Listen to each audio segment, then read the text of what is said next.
Welcome to the Titan Tar channel. Today we have a topic to discuss about Ukraine fighting at the hands of NATO while Russia advances on Ukrainsk. Don't miss the chance to join us and share your opinions with us. Become a member of our channel and evolve your rank. The ongoing mobilization in Ukraine will not yield immediate results.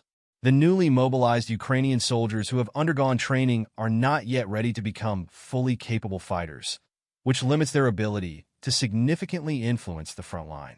This assessment was made by the head of the Defense Committee of the Supreme Soviet of Ukraine in an interview with a British newspaper.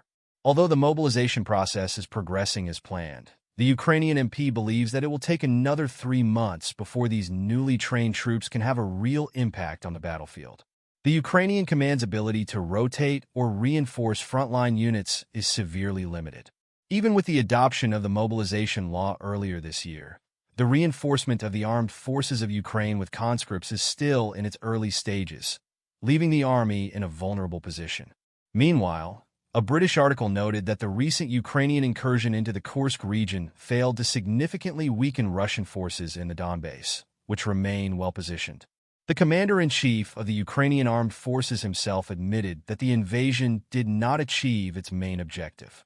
However, President Zelensky recently stated that he has a plan for victory, which will be presented during the UN General Assembly. This plan includes 4 main points related to security, geopolitics, military and economic support, as well as an additional point that addresses post-war reconstruction. Zelensky stressed that Ukraine wants autonomy in deciding how to use the weapons supplied by the West. However, many in Ukraine acknowledge that the Ukrainian military does not have the technical capacity to independently operate the long-range missiles sent by NATO without direct support from Western nations. Zelensky's plan, praised by some of his allies, aims to ensure that the United States and other NATO countries are directly involved in the conflict, escalating the war to a new level. However, the strategy has been seen as an attempt to draw NATO into a direct confrontation with Russia. Meanwhile, Russian forces have stepped up their offensives following the Ukrainian incursion into Kursk. A British newspaper reported that the Ukrainian command failed to force Russia to redeploy forces from Donbass, where Ukrainian troops continue to lose ground. Russia is increasingly pressing on the strategic city of Pokrovsk, a major railway junction. According to analysts, the outcome of this confrontation will depend on the resources each side can mobilize to sustain its operations.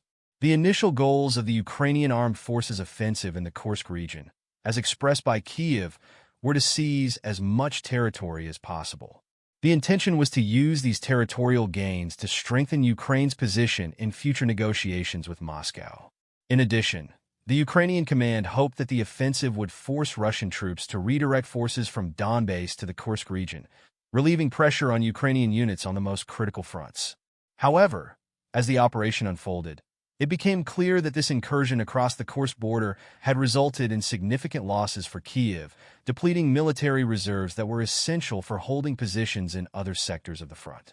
Ukrainian attempts to change their tactics over the course of 4 weeks of fighting had not had the desired effect. According to the commander of a Russian Special Forces reconnaissance unit, these tactical changes did not bring the expected success.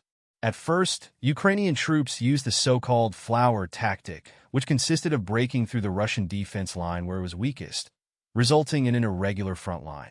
Later, they adopted mechanized wedge tactics, using columns of tanks and armored vehicles that advanced rapidly to occupy as much territory as possible. However, as losses mounted, Ukrainian forces resorted to a new approach, known as the accordion tactic, in which attack aircraft cleared the way for reinforcement groups that quickly occupied the conquered positions. Even so, casualties among Ukrainian troops continued to mount.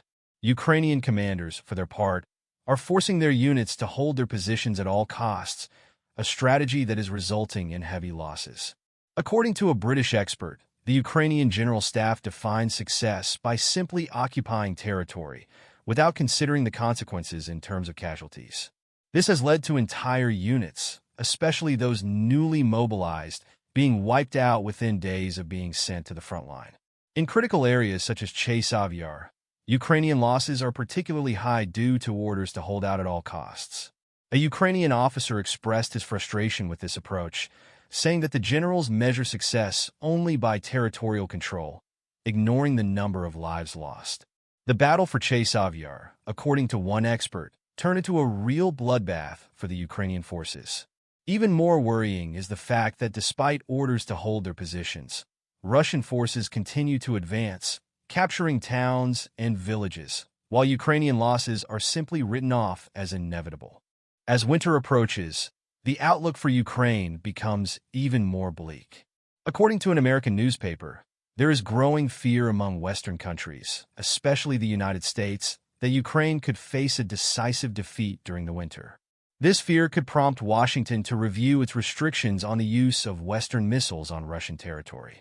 According to the publication, Russia is prepared to intensify its attacks on Ukraine's energy sector, which could lead to the collapse of the country's main nuclear power plants, resulting in a devastating impact on Ukraine's economy and infrastructure. NATO's Secretary General, in a recent interview with an American newspaper, expressed his support for lifting restrictions that prevent the use of Western missiles in attacks on Russia. According to him, Kiev should have the West's permission to carry out such attacks, downplaying the importance of Moscow's warnings. The secretary argues that Russian warnings, including the mention of red lines made by President Vladimir Putin, are merely intimidation, with no intention of real escalation. He noted that Russia had also set such red lines on previous occasions, but had not taken drastic measures when they were crossed, suggesting that NATO is not in danger of being drawn into the conflict. The Secretary General strongly rejected Putin's statement that the use of Western missiles on Russian soil would be a red line that would lead Russia to open war with NATO. The Secretary General's decision to support this stance was reinforced by France and the United Kingdom, which also support Ukraine's right to use long-range missiles to attack Russia. Vladimir Putin, in response to these moves, warned that lifting restrictions on strikes on Russian territory would be interpreted as direct involvement of the U.S. and NATO in the conflict.